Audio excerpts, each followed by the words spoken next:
بار یہ بھی چاہتے تھے کہ آپ کے قدم سرزمین مکہ سے اکھاڑ دیں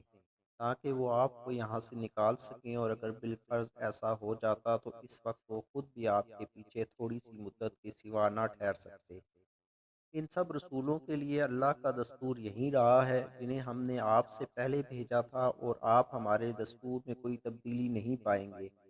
آپ سورج ڈھلنے سے لے کر رات کی تاریکی تک ظہر، عصر، مغرب اور عشاء کی نمازیں قائم فرمایا کریں،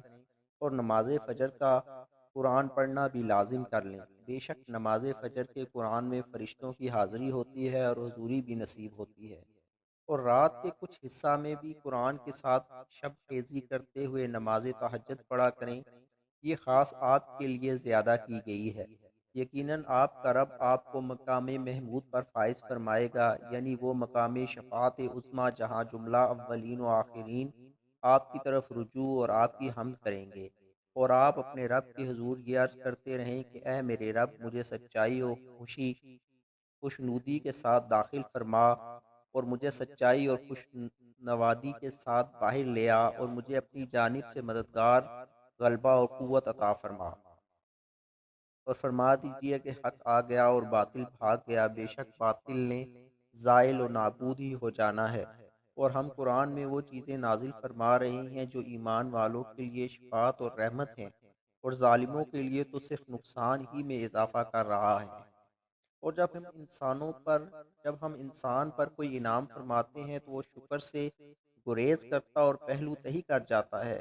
اور جب اسے کوئی تکلیف پہنچ جاتی ہے تو مایوس ہو جاتا ہے، گویا نہ شاکر ہے نہ صابر۔ فرما دیجئے ہر کوئی اپنے اپنے طریقہ و فطرت پر عمل پیرا ہے، اور آپ کا رب خوب جانتا ہے کہ سب سے زیادہ سیدھی راہ پر کون ہے۔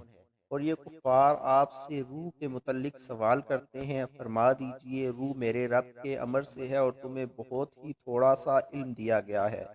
اور اگر ہم چاہیں تو اس کتاب کو جو ہم نے آپ کی طرف وحی فرمائی ہے لوگوں کے دلوں اور تحریری نسخوں سے محو فرما دیں،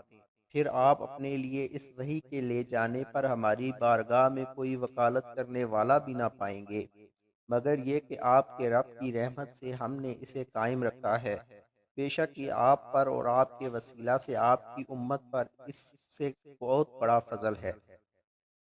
فرما دیجئے اگر تمام انسان اور جنات اس بات پر جمع ہو جائیں کہ وہ اس قرآن کی مثل کوئی دوسرا کلام بنا لائیں گے تو بھی وہ اس کی مثل نہیں لا سکتے، اگرچہ وہ ایک دوسرے کے مددگار بن جائیں۔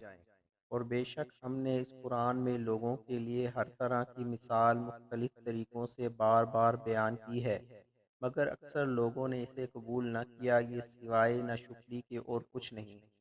اور وہ کفار مکہ کہتے ہیں کہ ہم آپ پر ہرگز ایمان نہیں لائیں گے یہاں تک کہ آپ ہمارے لیے زمین سے کوئی چشمہ جاری کر دیں، یا آپ کے پاس کھجوروں اور انگوروں کا کوئی باغ ہو تو آپ اس کے اندر بہتی ہوئی نہریں جاری کر دیں، یا جیسا کہ آپ کا خیال ہے ہم پر ابھی آسمان کے چند ٹکڑے گرا دیں، یا آپ اللہ کو اور فرشتوں کو ہمارے سامنے لے آئیں، یا آپ کا کوئی سونے کا گھر ہو جس میں آپ خوب عیش سے رہیں، یا آپ آسمان پر چڑھ جائیں، پھر بھی ہم آپ کے آسمان میں چڑھ جانے پر ہرگز ایمان نہیں لائیں گے، یہاں تک کہ آپ وہاں سے ہمارے اوپر کوئی کتاب اتار لائیں جسے ہم خود پڑھ سکیں۔ فرما دیجئے میرا رب ان خرافات میں الجھنے سے پاک ہے، میں تو ایک انسان اور اللہ کا بھیجا ہوا رسول ہوں۔